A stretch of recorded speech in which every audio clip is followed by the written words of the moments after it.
Hello guys, क्या भी परेशान है सेक वेक जी और एईसी को लेकर। अगर आपका एडमिशन डीयू के किसी न किसी कॉलेज में हुआ है, जब से आपने कॉलेज में इंटर किया होगा, आपने देखा होगा कि कई सारे ग्रुप आते हैं, आपको बताते हैं हमारे ग्रुप में ज्वाइन होइए, हम आपको सेक वेक एईसी जी के बारे में बहुत अच्छे से बताएंगे। पर वो लोग बताते तो हैं, पर कुछ अच्छे से समझ में नहीं आता कि ये सेक वेक जी एईसी होता क्या है। और हमारे टीचर भी बोर्ड पे हमें समझा के बताते हैं। तो बहुत सारे बच्चे ऐसे होते हैं, जैसे मेरी ही हालत मैं बताता हूँ कि जब मैं कॉलेज में गया, मुझे 1 हफ्ते तक ये मतलब सबसे मैं पूछता रहा कि ये सेक-वेक जी, ये इसी क्या होता है? तो सबने मतलब बहुत समझाने की कोशिश की, ये होता है, पर किसी से मुझे समझ में नहीं आया। मैं हूँ विशाल तिवारी, आइए वीडियो स्टार्ट करते हैं। आज की वीडियो में हम बात करने वाले हैं जी सेक-वेक एईसी के बारे में। तो इन सभी का क्या रोल है, आप इनका टाइम टेबल कैसे देखेंगे, आप इनको चूज़ कब करेंगे? और मैं आपको बता दूँ कि जी सेक-वेक या एईसी चूज़ करने की लास्ट डेट है हमारे कॉलेज में या आपके कॉलेज में 18 सितंबर, क्योंकि आप सभी को पता हो चुकी होगी। आपके कॉलेज से कोई न कोई नोटिस आया होगा, आपने जहाँ पे होम स्टूडेंट लॉगिन किया होगा। तो आइए बात करते हैं सबसे पहले जीई की। तो जीई का मतलब होता है जनरल इलेक्टिव। इसमें 2 क्रेडिट मिलते हैं। यहाँ पे होता क्या है कि जैसे मैं अपना एग्ज़ाम्पल लेके बताता हूँ। यहाँ पे आपको आपने जो अपना कोर्स सब्जेक्ट या कोर्स लिया है, उससे अलग अलग सब्जेक्ट पढ़ना होता है। आप यहाँ पे अपना सब्जेक्ट से रिलेटेड कुछ नहीं चूज़ कर सकते। जैसे मैं केमिस्ट्री ऑनर्स का स्टूडेंट हूँ, तो मैंने मैथ चूज़ किया है, मैथ में कैलकुलस चूज़ किया है। इसमें 2 क्रेडिट मिलते हैं।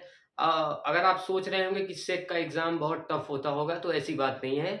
एग्ज़ाम अगर टफ़ होगा भी तो हमारे कोर सब्जेक्ट का होगा। ये तो एक्स्ट्रा मतलब सब्जेक्ट्स हैं, तो इनका मैं मेरे हिसाब से जो एग्ज़ाम होगा वो टफ़ नहीं होगा, वो ईज़ी टू मॉडरेट लेवल तक रहेगा। इसमें 2 क्रेडिट मिलते हैं।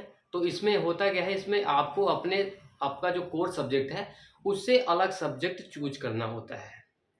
और ये वाला डाउट क्लियर हो चुका होगा कि क्या मैं अपने मतलब मेरा जो कोर्स है उससे रिलेटेड इसमें चूज़ कर सकता हूँ कि नहीं?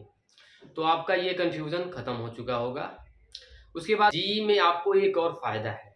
अब जैसे मैं ऑनर्स का स्टूडेंट हूँ, तो मेरा केमिस्ट्री ऑनर्स है, तो मैंने जीई में मैथ चूज़ किया है।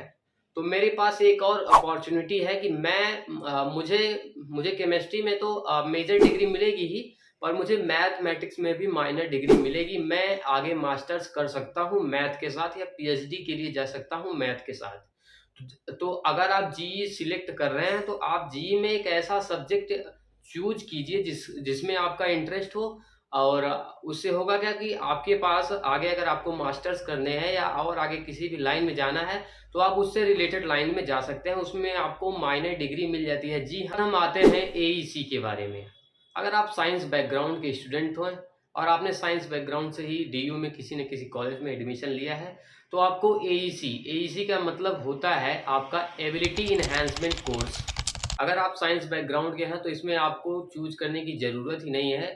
यहाँ पे आपको ऑटोमैटिक ईवीएस एग्रीमेंटल साइंस ऑटोमैटिक मिल जाती है।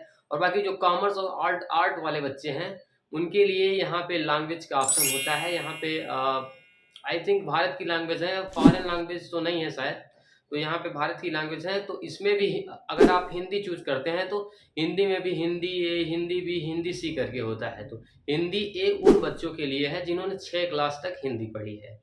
उसके बाद बात आती है हिंदी बी की। हिंदी बी उन बच्चों के लिए है जिन्होंने 10th क्लास तक हिंदी पढ़ी है। फिर हिंदी सी जिन्होंने 12th क्लास तक हिंदी पढ़ी है। इसमें भी 2 क्रेडिट होता है। इसका भी एग्ज़ाम मतलब बेसिक लेवल का होता है, ईज़ी। इसमें 2 क्रेडिट होते हैं। मेरे हिसाब से आपका मतलब जो एईसी से लेके डाउट है कि हाँ, कि भाई मैं अपने स्टूडेंट वाले पोर्टल पे गया, पर वहाँ पे मुझे एईसी में लैंग्वेज चूज़ करने का ऑप्शन नहीं मिल रहा है, क्योंकि आप अगर साइंस बैकग्राउंड के स्टूडेंट हैं, तो आपको आपको जो ईवीएस है वो ऑटोमैटिक आपकी चूज़ हो जाती है, क्योंकि आपके पास लैंग्वेज पढ़ने का कोई ऑप्शन नहीं है। तो आई थिंक एईसी से रिलेटेड आपका सारा डाउट क्लियर हो चुका होगा। फिर हम आगे आते हैं, तो हमारे सामने आता है सेक स्किल एनहांसमेंट कोर्स। इसमें भी 2 क्रेडिट आपको मिलते हैं। ये होता है कि इसमें आप अपने डिपार्टमेंट आपका जो कोर सब्जेक्ट है उससे रिलेटेड चीज़ें भी आप इसमें चूज़ कर सकते हैं। अब जैसे मैं आपको अपना बताता हूँ कि मैंने सेक में चूज किया है कॉमर्स का डिजिटल मार्केटिंग। इसमें होता क्या है कि इसमें कोई भी थ्योरी के एग्जाम नहीं होते हैं, इसमें सिर्फ प्रैक्टिकल होता है। वो भी सीनियर से पता करने पे ये पता चला है कि ये जो डिजिटल मार्केटिंग का प्रैक्टिकल होता है वो मतलब बहुत ही इजी लेवल का होता है। और यहाँ तक सुनने में आया है कि जो इसके टीचर्स होते हैं वो काफ़ी ज़्यादा सरल स्वभाव के होते हैं। तो अगर आप चाहते हैं कि आपको एक और एक्स्ट्रा थ्योरी का पेपर ना देना पड़े तो आप क्या कहते हैं सेक में डिजिटल मार्केटिंग चूज कर सकते हैं। ऐसा नहीं है कि मैं यही ज़रूरी है, आप अपने हिसाब से भी चूज कर सकते हैं। आप अपने डिपार्टमेंट का भी चूज कर सकते हैं सेक में। बहुत सारी चीज़ें हैं सेक में। और उसके बाद इसमें भी 2 क्रेडिट मिलते हैं। उसके बाद बात आती है वैक की। वैक का फुल फॉर्म होता है वैल्यू एडिशन कोर्स। इसमें भी आपको 2 क्रेडिट मिलते हैं। तो वैक में भी आप अपने डिपार्टमेंट से रिलेटेड टॉपिक्स या सब्जेक्ट चूज कर सकते हैं। जैसे मैं अपना बताऊं तो मैंने वैक में चूज किया है मैथमेटिक्स। तो मैंने वैक में जब मैथमेटिक्स चूज किया तो उसमें मेरे पास ऑप्शन था वैदिक मैथ का, तो मैंने उसमें वैदिक मैथ सिलेक्ट किया है।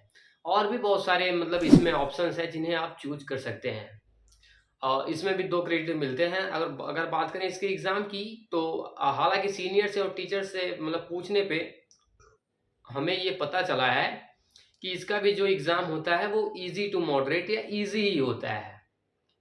तो आप सबको डीयू में एडमिशन के बाद ये बात पता चल चुकी होगी कि हमें कुल मिलाकर 7 सब्जेक्ट पढ़ने होते हैं। जब आपने एडमिशन लिया होगा तो आपने जैसे सोचा होगा कि मैं तो हॉनर्स का स्टूडेंट हूँ तो मुझे एक ही सब्जेक्ट पढ़ना पड़ेगा। पर डीयू के किसी भी कॉलेज में ऐसा नहीं है। यहाँ पे जितने भी स्टूडेंट हैं सबको 7 सब्जेक्ट पढ़ना मैंडेटरी है। ठीक है ना? और आपको जैसा कि पता चल चुका होगा, हमने बताया है कि सेक, विक, जेईई और एईसी में सब में 2-2 क्रेडिट मिलते हैं और इनके भी एग्ज़ाम होते हैं, इनकी भी क्लासेस होती हैं। हालाँकि डेली बेस पे इनकी क्लासेस नहीं होती हैं। अब जैसे कि आप मान चलिए कि 1 हफ्ते में आपकी एक क्लास सेक की हो गई, एक वैक की हो गई और एक जेईई की हो गई। मान लीजिए जेईई की तो और भी क्लासेस होती हैं। जी की तो एक वीक में आई थिंक 3 से 4 क्लासेस भी हो सकती हैं। तो आशा करता हूँ कि आपको इस वीडियो में जेईई, एईसी, सेक, वेक सब से रिलेटेड सारी आपका जो कन्फ्यूज़न था वो सब दूर हो चुका होगा। अगर आप चाहते हैं कि इन सेक, वेक, जेईई, एईसी के का मतलब जो भी सिलेबस है या इसमें कौन-कौन से पोर्शन हैं, तो इन सभी की पीडीएफ मैंने अपने डिस्क्रिप्शन बॉक्स में दे दी है। आप वहाँ पे जाकर देख सकते हैं। तो ये वीडियो कैसी लगी कमेंट करके ज़रूर बताइए और हमारे वीडियो को ज़्यादा से ज़्यादा शेयर करें, हमारे चैनल को सब्सक्राइब करें। धन्यवाद दोस्तों।